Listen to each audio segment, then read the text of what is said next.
What's up mga guys? For today's video, tayo yung ibablog ng Bob. Itong Wolf.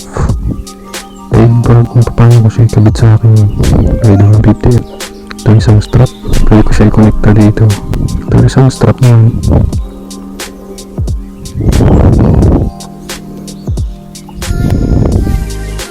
Ayan. Parang walang nagpapakalapat ng Bob. Yung Bob nito, para hindi ka nagdala sa balikat mo, pwede mo siya ilagay dito. Kasi ako meron na akong step drill para dito sa lagayan talaga ng mga bag.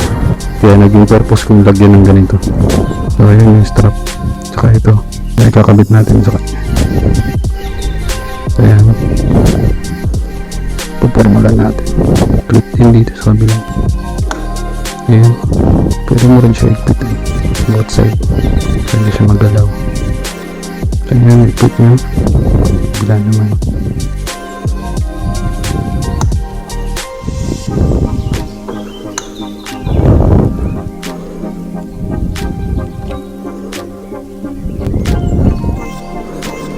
So, nakikabit ko na siya guys. Ito na magiging itsura niya. Kita niyo naman diba? Napakaganda tingnan. Itong bag na to guys. Actually, para talaga dito yung likod. Kasi meron akong top box kaya dito ko siya nilagay. At mas madali siyang ayusin. Pwede ko siya malagyan ng gamit. Importanteng gamit to. Kaya sa clearance ng bagli ko, hindi ko naman nabihal. Pakita ko sa inyo. Clearance niya. Hindi siya tatama dito sa ating handlebar. Kaya isagad natin ang liko yan. So yun guys, nakikita nyo na. Ganito na magiging itsura niyan pag nakasakay ka na sa motor. Yan. Malaking bag to. Kaya yan. Paklip dito, dito, at dito. So ayan. Napaka-convenient niya. Dali pa siyang buksan pag sakali may kukunin kang importanteng bagay dito ng mga gamit. Mas madali siyang buksan. Ayan. May bulsa din pala siya dito guys, nag-iisa, tsaka meron din siya sa baba. Sa clearance, although malaki siya, di naman siya sa gabal. Abot mo naman yung kamyuhan dito sa kabilang preno, especially dito sa manubela natin. Di naman siya tatama kasi pag gano'n naman yung hugis niya, clearance niya sa kapag nagmamaneho ka na, di naman tatama. Basta wag nyo lang isagad dito. Ayan. Kaya nakita nyo kanina paglagay ko ng strap, dito ko siya nilagay sa may ilalim ng upuan para mahatak siya dito sa bandang paatras. Hindi siya may sagad dun sa dulo. Kasi once na isagad mo dun, talagang tatama dito siya. Kaya ganyan lang diskarte dyan. Baka convenient niya. May bulsa din siya dito. Pwede kang maglagay ng RCR or ibang papeles, lisensya, checkpoint, pwede mo makuha agad. Nakadikit naman yun eh. Hindi naman siya abala. Okay na okay siya. Actually, mga 2 weeks ko na to nagpaplanuhan i-vlog, no, para masubukan ko yung mga downside at good side niya. Maganda siya kasi pagka once na sa mga checkpoint ka, imbis mo lang kukunin yung mga papeles, pwede mo siya makuha agad. Didikit lang naman to, hindi siya zipper. Sa loob niya naman, yung downside niya, wala siya ganong compartment na bulsa. Isang diretsong lagayan siya na parang tube. Parang top box lang din. Dali lang naman ni to, sa pagkalas, pagkabit, mabilis lang naman.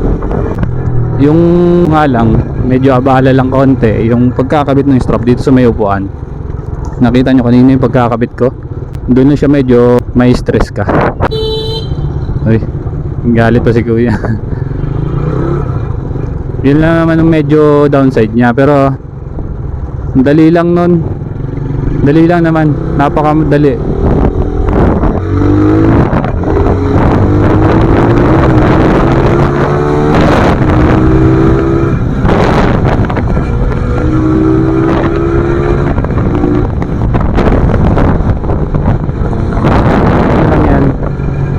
Ten, 9, 8.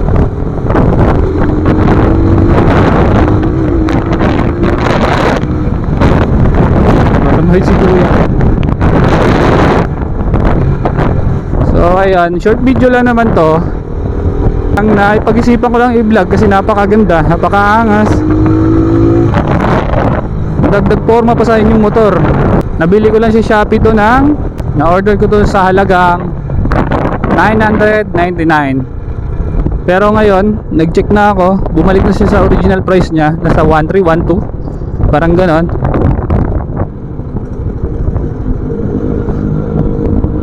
Bumalik na sa price niya. Tapos sa mga nagtatanong, lalagay ko na lang yung link sa description. Pero wag nyo asahan mabibili nyo ulit to ng 999 guys. Kasi nung bumili ako nito parang naka-sales lang siya. Eh nakuha ko siya ng 999. Pasok pa rin ng 1K. Pwede nyo rin siya ilagyan dito ng mga gloves. Ibang gamit pa na pwede nyo tumbler. Basta may sabitan para hindi siya mahulog. Parang na may tangke oh. Napakaganda. Convenient pa. Gamit na gamit talaga siya. Malaki din lagayan si zipper niya. Dalawa ito. Dalawa siya. Pwede mo siya ilagay sa gitna dito para mas mabilis.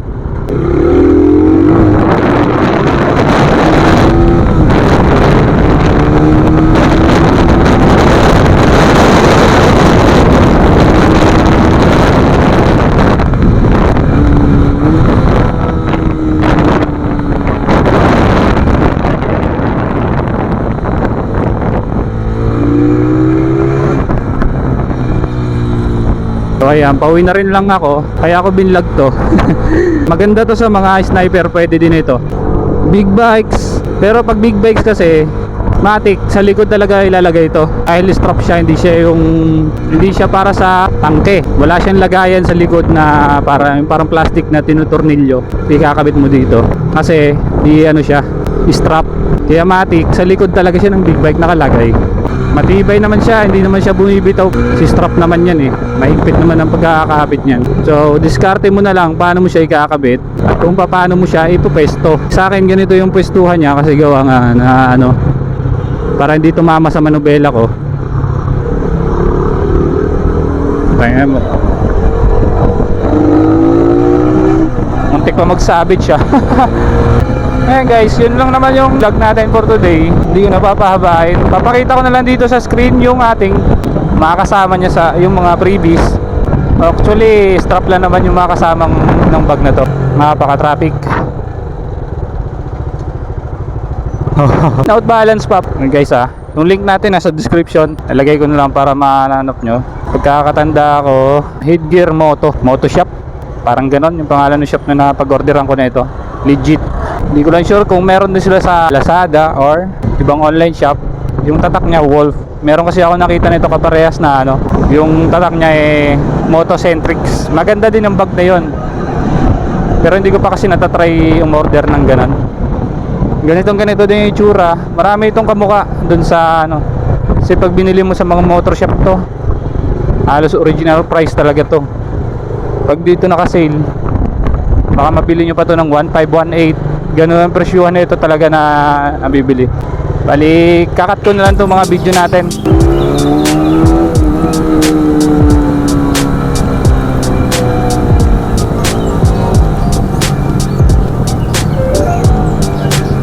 Pasok CBR.